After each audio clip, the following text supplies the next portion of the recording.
H2O നമ്മളിൽ പലർക്കും അറിയാവുന്ന ഒരു ഫോർമുലയാണിത്. വെള്ളത്തിൻ്റെ ഫോർമുലയാണ്. ചിലർ പറയുന്നത് ഓം ഇത്തരത്തിലൊരു ഫോർമുലയാണ് എന്നാണ്. പല വിഷയങ്ങൾ, പല അറിവുകൾ, പലരുടെയും കാഴ്ചപ്പാടുകൾ, ഇത്തരത്തിലുള്ള അറിവുകൾ നിങ്ങളിലേക്ക് എത്തിക്കുക എന്നുള്ളതാണ് ഈ ചാനലിൻ്റെ ഉദ്ദേശം. അത്തരത്തിൽ ഒരറിവ്, അത്തരത്തിൽ ഒരു കാഴ്ചപ്പാട്, അതാണ് നിങ്ങളിന്ന് കേൾക്കാൻ പോകുന്നത്. ഇത് പ്രകാരം ഓം ഒരു കോഡ് വേർഡാണ്. മനുഷ്യൻ കണ്ടുപിടിച്ചിട്ടുള്ള ഏറ്റവും വലിയ ഫോർമുലയാണ് ഓം എന്ന് ചിലർ പറയുന്നു. ഓമിനെക്കുറിച്ച് മനസ്സിലാക്കുമ്പോൾ നമ്മൾ ആദ്യം ശ്രദ്ധിക്കേണ്ടത് ഓമിൻ്റെ ഉറവിടമായ സംസ്കൃതത്തിൽ ഓം എങ്ങനെയാണ് എഴുതുന്നത് എന്നതാണ്. ഏതൊരു ഭാഷയായിരുന്നാലും, അതിന് ഇംഗ്ലീഷ് ആയിരുന്നാലും മലയാളമായിരുന്നാലും അല്ലെങ്കിൽ മറ്റേതൊരു ഭാഷയായിരുന്നാലും ഓം എന്നെഴുതുന്നത് അക്ഷരങ്ങൾ ഉപയോഗിച്ചാണ്.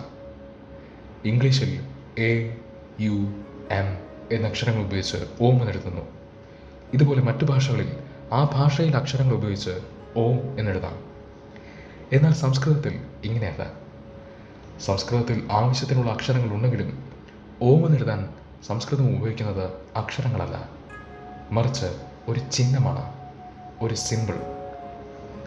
ഇതുകൊണ്ട് ഓം ഒരു കോഡാണെന്ന് വിശ്വസിക്കപ്പെടുന്നു.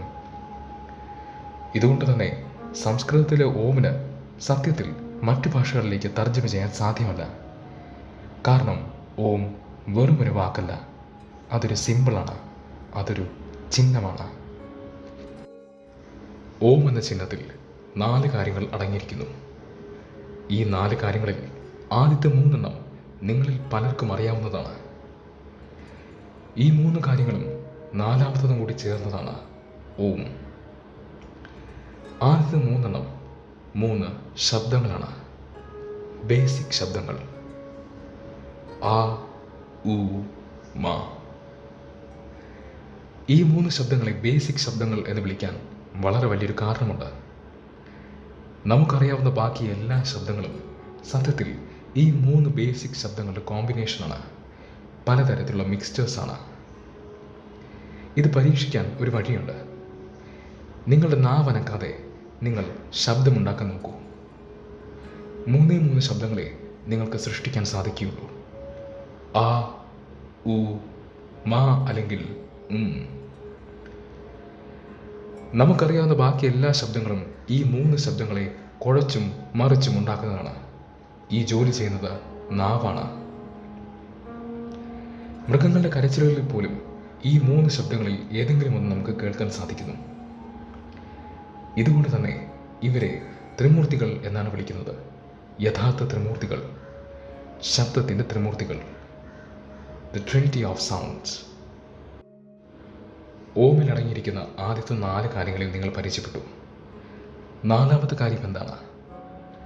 പറയുന്നത് ആദ്യത്തെ 3 ശബ്ദങ്ങളും ജനിക്കുന്നത് 4ാമത്തെ കാര്യത്തിൽ നിന്നുമാണ് എന്നാണ്.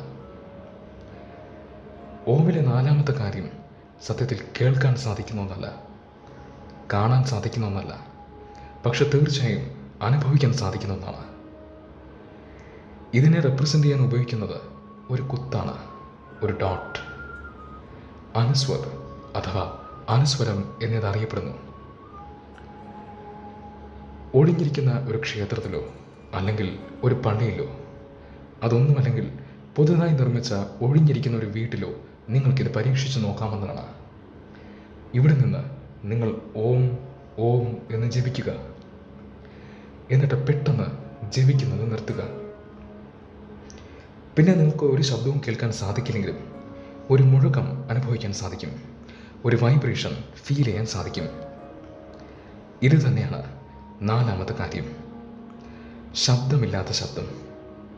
അതാണ് ഓമിലെ 4ാമത്തെ കാര്യം.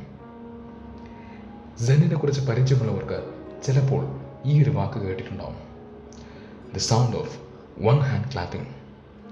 സെൻ 4ാമത്തെ കാര്യത്തെ വിളിക്കുന്നത് അതാണ്. ഒരു കൈ കൊട്ടിയാൽ ഉണ്ടാകുന്ന ശബ്ദം. ഒരു കൈ കൊട്ടിയാൽ എന്ത് ശബ്ദമാണ് ഉണ്ടാവുക? ശബ്ദമില്ലാത്ത ശബ്ദം. അതാണ് ഓമിലെ 4ാമത്തെ കാര്യം. ഉപനിഷത്തുകളിൽ ഇതിനെ തുരിയ എന്ന് വിളിക്കുന്നു. ഒരു പേപ്പർ എടുക്കുക. ആ പേപ്പറിൽ ഒരു കുത്തിടുക.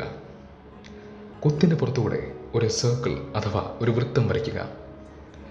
ആ സർക്കിളിൻ്റെ പുറത്തുകൂടെ മറ്റൊരു സർക്കിൾ വരയ്ക്കുക. അതിൻ്റെയും പുറത്തുകൂടെ ഒരു സർക്കിൾ കൂടി വരയ്ക്കുക. ഓം എന്നത് ഏതാണ്ട് ഇതുപോലെയാണ്.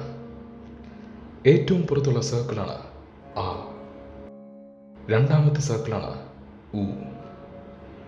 മൂന്നാമത്തെ സർക്കിളാണ് മാ. ഒടുവിൽ നടുക്ക് വരുന്ന കൊത്താണ് അനുസ്വരം അഥവാ ഒരു കൈ കിട്ടിയാലുണ്ടാവുന്ന ശബ്ദം തുര്യ.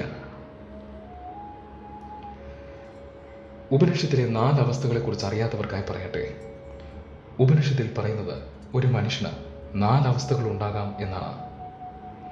ഉറക്കത്തിൻ്റെ അവസ്ഥ, സ്വപ്നത്തിൻ്റെ അവസ്ഥ, ഉണർന്നിരിക്കുന്ന അവസ്ഥ, ഒടുവിൽ 4ാമത്തെ അവസ്ഥ.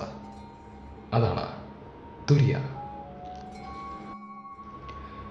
എൻലൈറ്റൻമെൻറ്റ് അഥവാ ബോധോദയം, ഈ അവസ്ഥയാണ് തുര്യ. എല്ലാ അന്വേഷണങ്ങളും, എല്ലാ ധ്യാനങ്ങളും, എല്ലാ ടെക്നിക്കുകളും, യോഗയും ലക്ഷ്യമാക്കുന്നത് തുര്യ എന്ന അവസ്ഥയാണ്. അനുസ്വരം റെപ്രസെൻ്റ് ചെയ്യുന്നത് ഈ അവസ്ഥേനെയാണ്. ഓം ഒരു കോഡ് വേർഡ് ആണെന്ന് പറയാനുള്ള കാരണം ഇതാണ്. ഓം റെപ്രസെൻ്റ് ചെയ്യുന്നത് നമ്മളെയാണ്, ഈ പ്രപഞ്ചത്തെ തന്നെയാണ്. ഓമിൽ നമ്മുടെ ആദ്യത്തെ 3 അവസ്ഥകളും ഒപ്പം നമ്മുടെ യഥാർത്ഥ അവസ്ഥയായ തുര്യയും റെപ്രസെൻ്റ് ചെയ്യപ്പെടുന്നു. സത്യത്തിലൊരു മനുഷ്യൻ ഓമിൻ്റെ തന്നെ റെപ്രസെൻറ്റേഷനാണ്. ഓരോ മനുഷ്യനും യൂണിവേഴ്സിൻ്റെ തന്നെ ഒരു ചെറിയ രൂപമാണ്. ഇതുകൊണ്ടാണ് പറയുന്നത്, ഒരു മനുഷ്യൻ അവനവനെ സ്വയം അറിഞ്ഞാൽ അവന് പ്രപഞ്ചത്തെ തന്നെ അറിയാൻ സാധിക്കുമെന്ന്. ഓം ഈ രഹസ്യം പങ്കുവയ്ക്കുന്ന ഒരു കൊച്ചു കോഡാണ്. ഇന്നത്തെ വീഡിയോ നിങ്ങൾക്ക് ഇഷ്ടമായി എന്ന് വിശ്വസിക്കുന്നു. ഇഷ്ടമായെങ്കിൽ തീർച്ചയായും കമൻസിലൂടെ അത് അറിയിക്കുക. ഒപ്പം ചാനലിലെ മറ്റ് വീഡിയോസ് കണ്ടു നോക്കുക. ഇതുവരെ സബ്സ്ക്രൈബ് ചെയ്യാത്ത ഒരാളാണെങ്കിൽ തീർച്ചയായും ചാനൽ സബ്സ്ക്രൈബ് ചെയ്യുക. ഈ നല്ല അറിവ് മറ്റുള്ളവരിലേക്കും ഷെയർ ചെയ്യുക. നിങ്ങൾക്ക് ഇഷ്ടമുള്ളൊരു വിഷയത്തിൽ ഒരു വീഡിയോ കാണാൻ താല്പര്യമുണ്ടെങ്കിൽ തീർച്ചയായും അത് കമൻസിലൂടെ അറിയിക്കുക. ആ വിഷയത്തിൽ ഒരു വീഡിയോ ചെയ്യാൻ പരമാവധി ശ്രമിക്കാം.